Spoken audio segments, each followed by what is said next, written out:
Up Corner. Di 8.5 FM Radio Training Station, seperti yang sudah disampaikan di sosial media, hari ini selama 2 jam Anda bisa mendengarkan live streaming kami upradio.id dan juga radio dan juga Instagram live upradio, dan semuanya program yang membuat kita untuk bisa belajar bersama-sama untuk menjadi manusia di atas rata-rata. Jadi sudah di up awareness, sekarang kita di upgrade up corner, menghadirkan sosok yang luar biasa juga. Ini kita akan belajar banyak dari seorang ibu yang juga beliau punya kesibukan luar biasa di luar kesehariannya sang ibu. Beliau ini juga owner dari Rorokenes, yang kita tahu ya, Rorokenes adalah salah satu produk kebanggaan Semarang, Indonesia dan Semarang khususnya, karena ini lahir dari seorang ibu yang pengen menciptakan karya dan akhirnya menciptakan sesuatu yang luar biasa.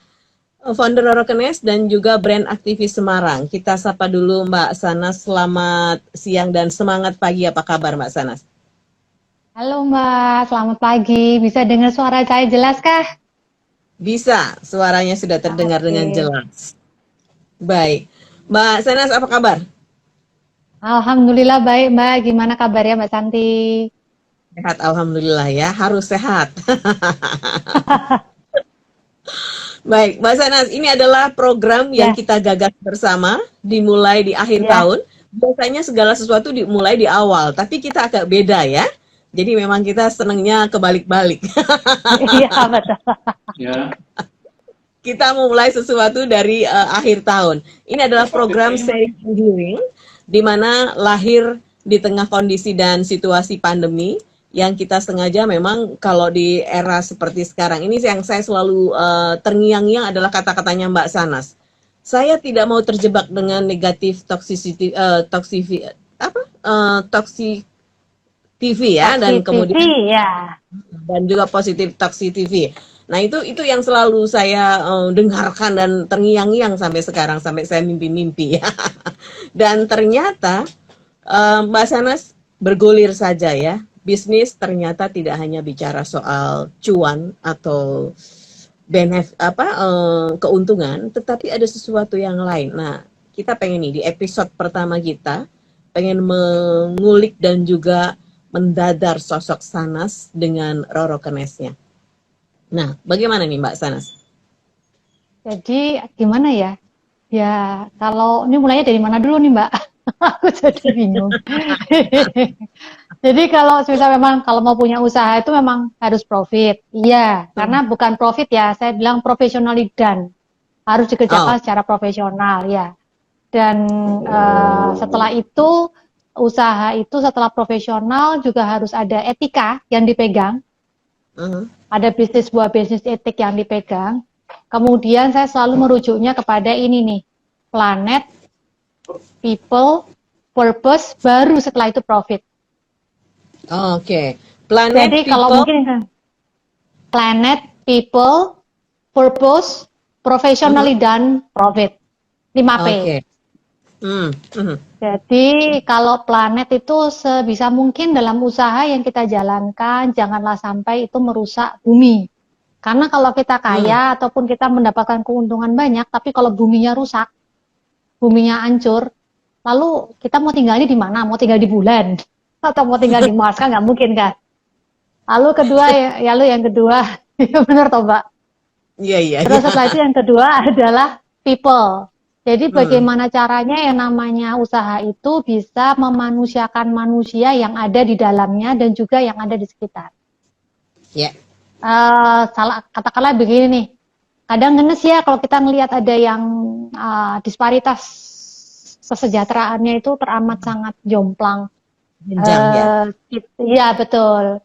Yang namanya katakanlah gini, ownernya naik mobil mewah, tapi pekerjanya mau mikirkan anaknya masuk sekolah yang katakanlah dengan mikir masukin sekolah untuk anaknya yang katakanlah SD aja SD negeri ataupun SMP negeri juga dibantu dengan pemerintah aja, mereka masih kesulitan tuh kok saya kok melek idunya, melek udah kok kayak ada jengkol di sini ya, iya perih gitu loh. Jadi ya kita paling tidak bisa memanusiakan manusia yang ada di dalamnya. syukur kalau kita bisa tarik sampai ke vendor. Lalu kemudian purpose, jadi di setiap usaha itu pasti selalu ada sebuah niatan baik. Saya percaya bahwa usaha itu tidak ada niatan yang tidak baik. Bahkan sebenarnya koruptor di awal pun bekerja itu sebenarnya dengan niatan balik, baru kemudian kan godaan itu datang gitu loh. Nah, jadi harus ada harus ada sebuah niatan baik bahwa saya melakukan pekerjaan ini atau saya melakukan memproduksi sebuah barang itu adalah untuk memberikan sebuah manfaat. Bukan hanya kepada perusahaan atau kepada saya sendiri, tapi juga kepada yang lain.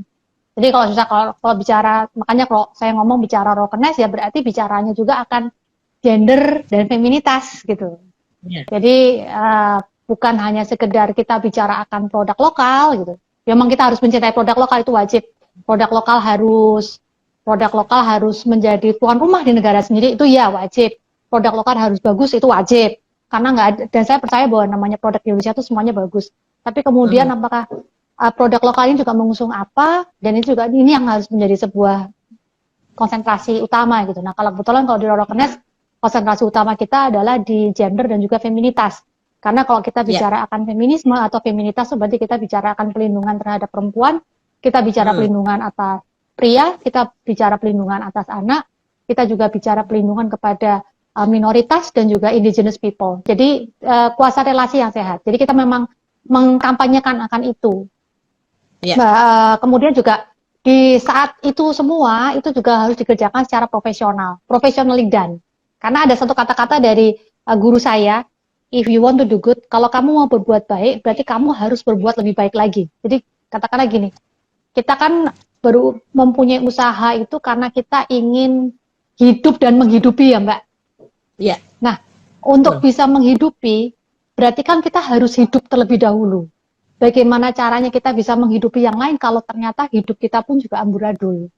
Dalam artian di sini berarti usaha kita pun tidak dikerjakan secara profesional ataupun secara baku manajerial yang baik dan benar.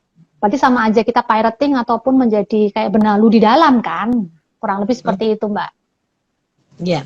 Ini yang saya dahsyat ya, kalau semua sudah tahu lah ya bagaimana sejarah menciptakan Rokenes, karena Mbak Sanas itu suka dengan fashion tas, kemudian ditantang oleh papahnya untuk membuat ya, kalau membeli saja mah gampang gitu.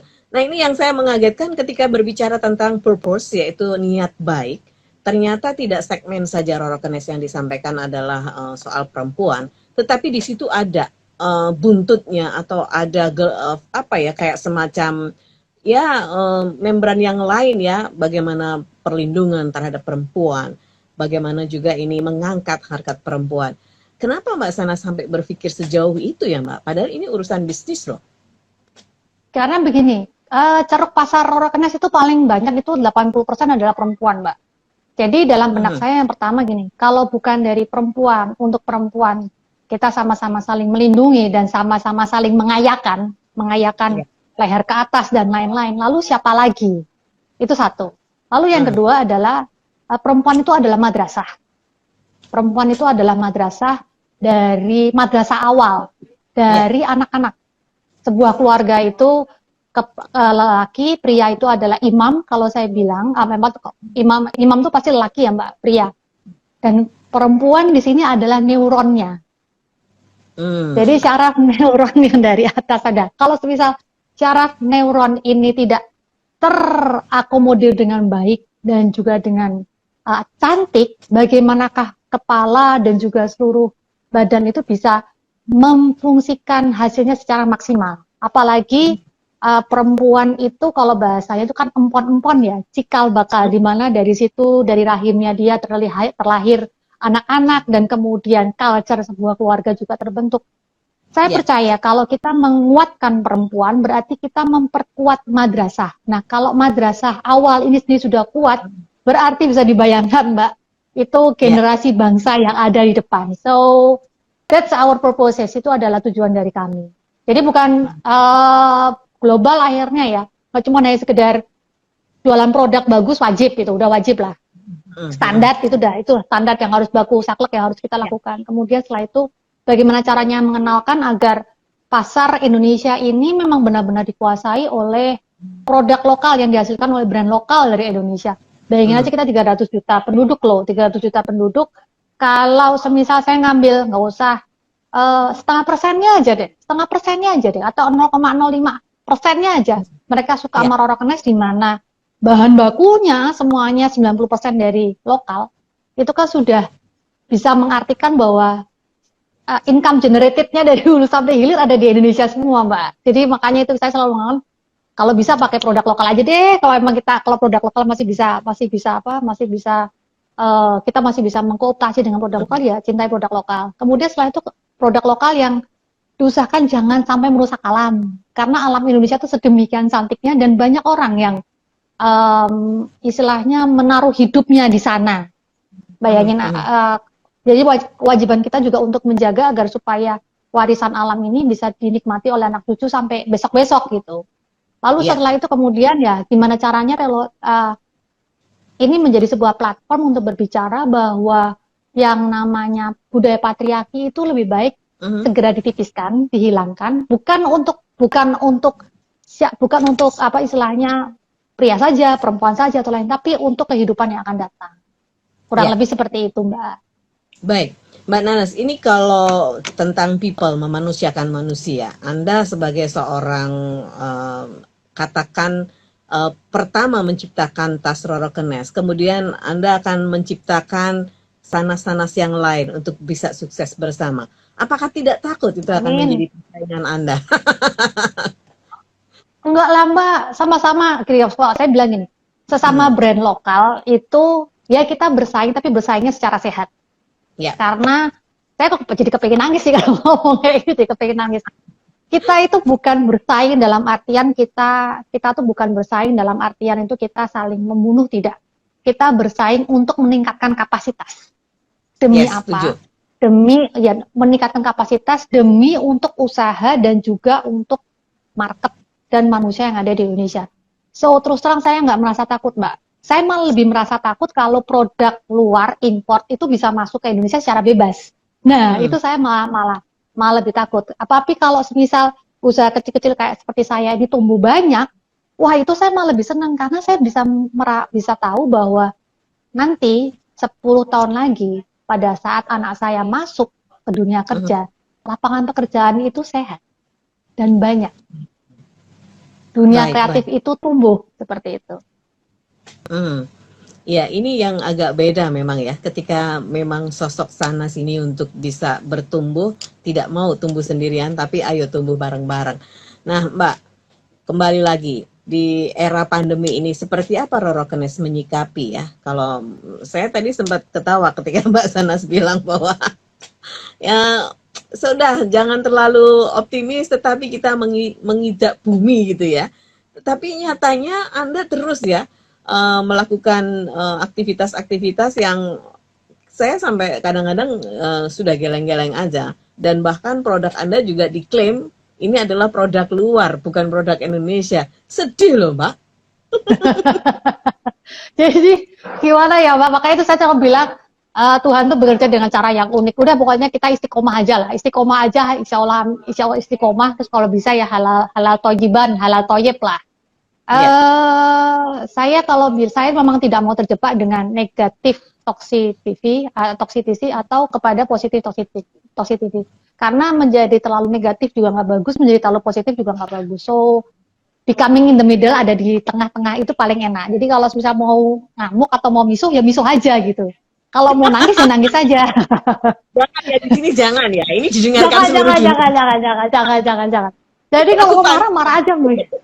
Jadi marah tapi marah di kamar gitu, miso di kamar, udah. Begitu keluar, ya udah put on your smile and then walk. Nangis, udah keluarin semua. Setelah itu keluar dari kamar, put on your smile, kemudian berjalan karena kehidupan itu berjalan kan. Jadi ya memang kita harus bisa melihat. Saya percaya pandemi ini menutup pintu memang, tapi saya percaya bahwa yang namanya Tuhan itu Maha Adil. Satu pintu tertutup, pasti ada beberapa pintu yang terbuka. Nah, hanya tinggal bagaimana caranya kita untuk mengolah. How to open it. How to open it. So, pada saat di pandemi ini ada memang beberapa strategi yang saya lakukan. Salah satunya itu ada reduce, ada eliminate, Ada juga saya naikkan. Jadi kalau yang reduce itu salah satunya saya reducing, kebetulan kan memang kita udah zero waste ya. Biasanya sih limbahnya yang dikurangi. Terus so far juga struktur organisasi kami tidak terlalu besar dan memang KPI dan SOP-nya sudah kami hitung. So jadi ini terus terang menyelamatkan karena efisiensi kan Mbak, berarti kan di sini kan. Reducingnya tuh ya kita reducing paling hanya reducing untuk skemanya itu kita beli bahan baku yang dulunya mungkin stok bisa 60% gitu, kita rubah stok hanya 30%, sisanya open PO. Terus ya eliminate itu saya tracking, jadi gini, reduce juga untuk yang variable cost, fixed cost, variable cost yang nggak perlu-perlu itu saya hilangin udah. Sekarang target kita adanya di fixed cost aja. Selama fixed cost dengan bahan baku segala terpenuhi, berarti kita aman nih. Dan sejauh ini alhamdulillah so far so good. So bisa kita, makanya saya bilang di awal bahwa professionally done is a must. Harus dilakukan secara profesional, terutama untuk budgeting. Eliminate di sini saya melihat apakah produk itu kan pasti ada yang menjadi sought after, ada yang tidak menjadi sought after kan. Nah ini kita lihat lagi yang fast moving itu kita menjadi itu bahan baku dan lainnya kita stok lebih banyak. Yang slow moving itu sudah beberapa saya hilangkan. Itu nanti untuk target tahun ke depan pun juga seperti itu. Bahkan mungkin nanti ada turunan-turunannya dari yang fast moving. Turunan untuk second line dan third line. Lalu kemudian mengupgrade, istilahnya mengupgrade, upraise itu upraise ya berarti value-nya kita perdalam. Lalu saya mulai tambah banyak karena inilah makanya the beauty of I hate COVID, but in the other side, di dalam side yang lainnya, COVID itu juga indah karena semuanya kan jadi webinar dan masuk kayak begini nih Instagraming. Efisien itu bisa waktu dilihat, ya itu bisa dilihat oleh semua kan. So yang ada di sini setiap kali saya ikut pelatihan, semua karyawan tak ikutin Mbak. Oh, ya. Jadi walaupun mereka lulusan SMA, saya ajak ngomong tentang brand element, ya mereka paham. So itu kan it's a advantage buat kita kan. So kayak gitulah. Jadi memang ada beberapa strategi yang kita lakukan. Reduce, eliminate, appraising, kemudian expanding. Nah, expandingnya ini di mana? Expanding jelas saya nggak mungkin expanding dengan biaya yang menggunakan modal yang banyak. Nah, berarti kita bisa mengexpand tapi tidak dengan modal yang tidak menggunakan modal yang besar. Dengan resource yang kita ada pakai apa? Digital. Ya udah, berarti digital ini saya pelajari benar-benar yang sesuai dengan skema bisnis kami ya. Jadi bukan yang habis itu go digital, habis itu ke biaya uyah kemana-mana, saya juga nggak suka. Jadi go digital tapi yang disesuaikan dengan bisnis skema yang kita punya. Ya, kurang jadi lebih seperti itu Mbak.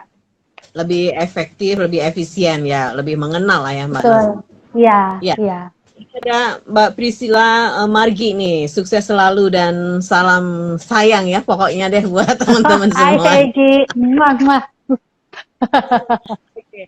Mbak Sanas, ini kan kalau saya tahu penjualan dari Rorokenes ini sebagian ya dimasukkan ke dalam sosial. Nah, apa sih sebetulnya konsep bisnis yang diusung oleh Mbak Sanas ini, Mbak?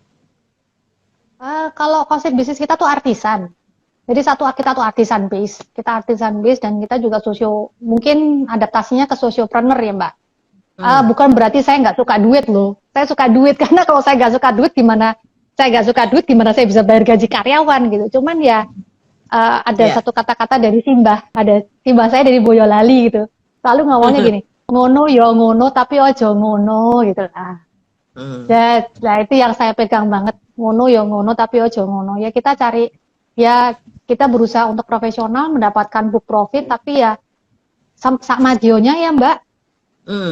Sama dionya ya yang memang itu menjadi porsi kita. Saya lebih senang ini lumintu.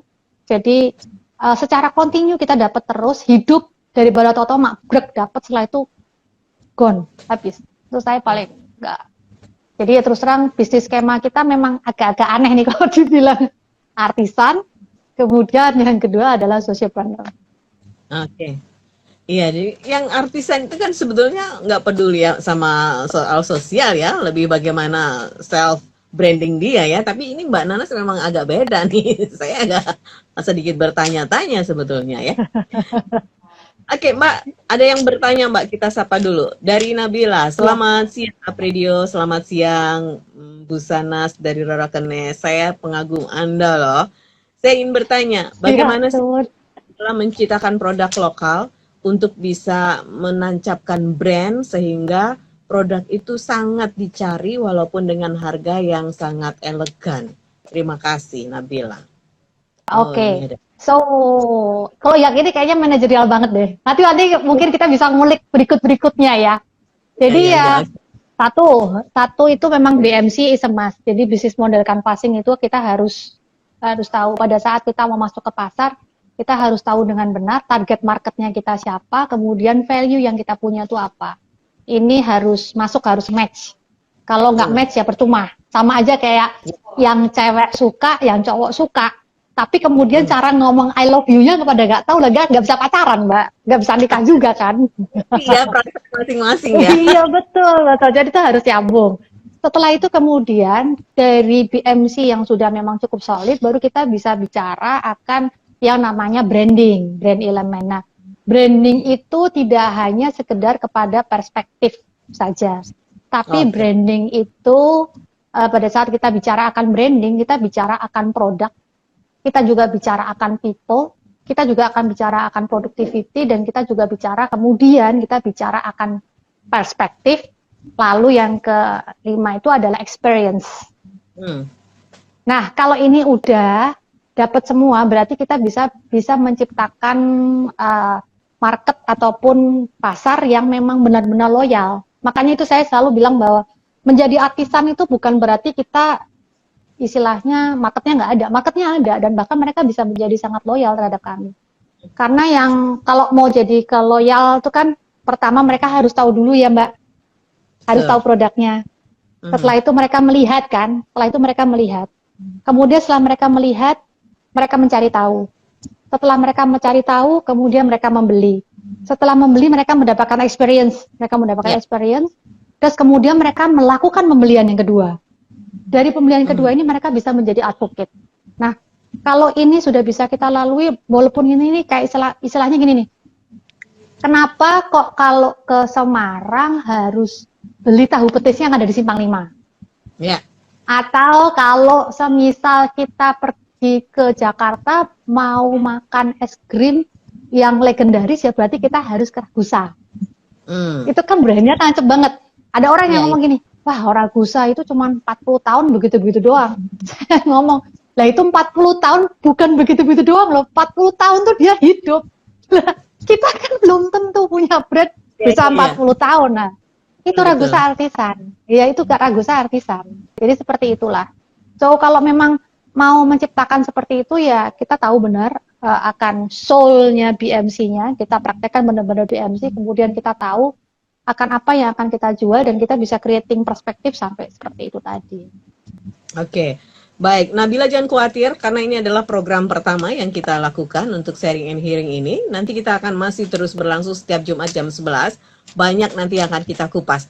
Nah, kembali lagi ke Mbak Sanas nih. Ini tadi sudah ada yang mengirimkan Instagram live, Pak, Mbak, komentar ini dari siapa nih?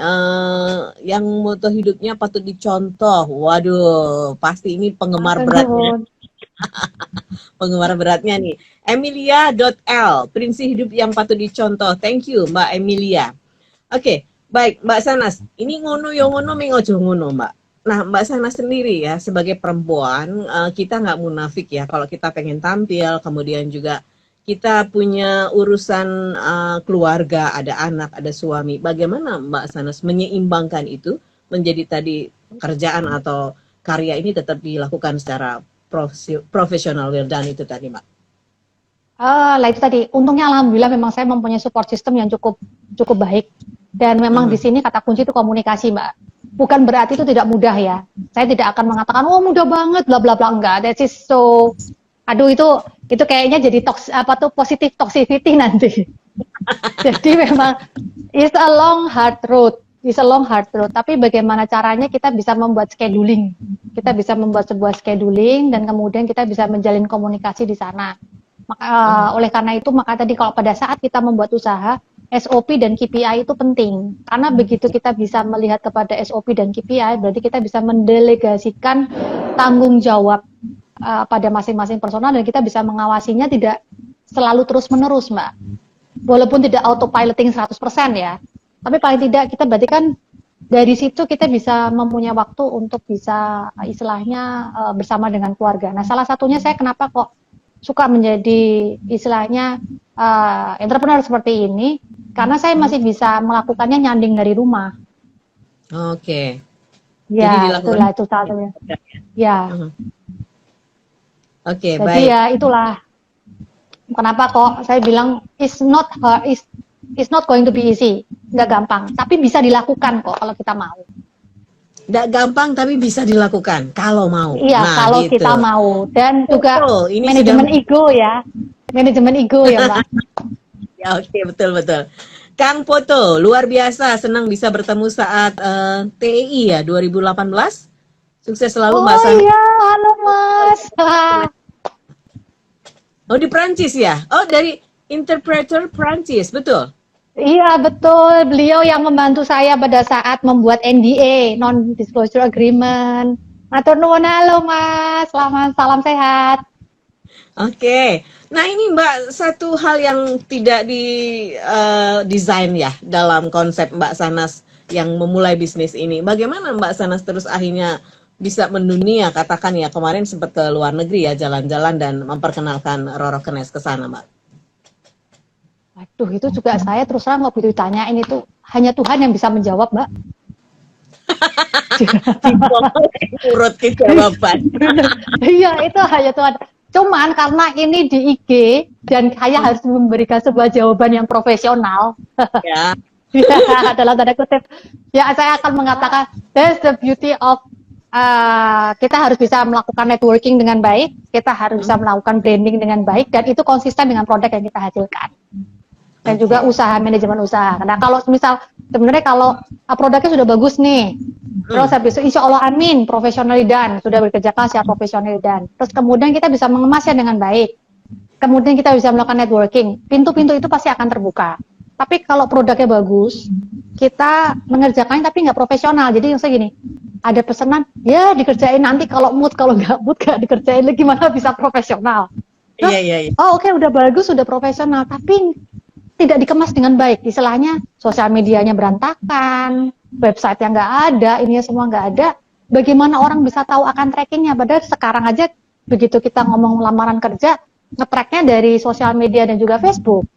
Betul. Ya kan? Nah, sorry ada anakku Mbak. Udah.